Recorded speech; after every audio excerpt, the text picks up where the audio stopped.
আসসালামু আলাইকুম। আমরা এমটিএম লং আর্ম, আপনারা দেখতেছেন এটা এমটিএম লং আর্ম মেশিন। এখানে কিছু কিছু ক্ষেত্রে আছে আপনার প্যাটার্ন দেখবেন যে মেশিনে ফুল স্পিড আছে কিন্তু প্যাটার্ন টানে না। এই দেখেন আপনারা প্যাটার্ন যাচ্ছে না সামনে, ওই জাম বাজে দেখেন জাম বাজে, প্যাটার্ন সামনে যাচ্ছে না, কম যায়। প্যাটার্ন কম যাচ্ছে, জাম স্টেজের মতো। যাই হোক, এটা আমরা প্রোগ্রাম থেকে ঠিক করব, দেখা যাক, আপনারা সঙ্গেই থাকুন।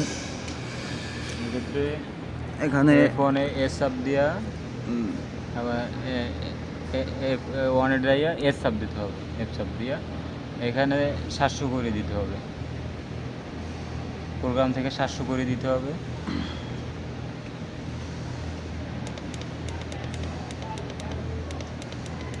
প্রোগ্রাম থেকে 700 এসে দিয়ে সেভ দিতে হবে। আবার এখান থেকে 8 নাম্বার সেটিংয়ে যেতে হবে। 8 নাম্বার হচ্ছে রোলার স্পিড, সোলনাট স্পিড যেটা জাগে সেটা একটু কমাই দিতে হবে, 1100 করে দিতে হবে। তারপর এ সাব দিয়া এফে সেভ দিয়া এখানে 2 আছে, এর 3 করে দিতে হবে, একটু টান হালকা একটু বাড়াই দেওয়ার জন্য। এইটা হচ্ছে রোলারের টান বাড়ে না, হ্যাঁ, আর ওই 8 হচ্ছে যে আপনার সোলনাট স্পিড, সোলোনাইট স্পিরিট। মানে যেটা ঠিক জাগে। আছে, এখন এখন ওই ভিতরে ঢুকতে হলে আপনার এফ বাটন চাপ দিয়ে ঢুকতে হবে। এফ বাটন চাপ দিয়ে ঢুকতে হবে, প্লাস মাইনাস চাপ দিয়ে ফাংশন আপ ডাউন করতে হবে। আচ্ছা, ওকে, ঠিক আছে, ওকে। এরপরে এখন চালাই দেখো। একটু চালাই দেখি।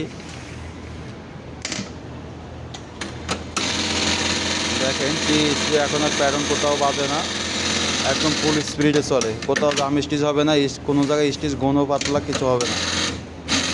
দেখেন, যাই হোক, ভালো কিছু পাওয়ার জন্য সঙ্গেই থাকুন। সবাইকে ধন্যবাদ। আসসালামু আলাইকুম।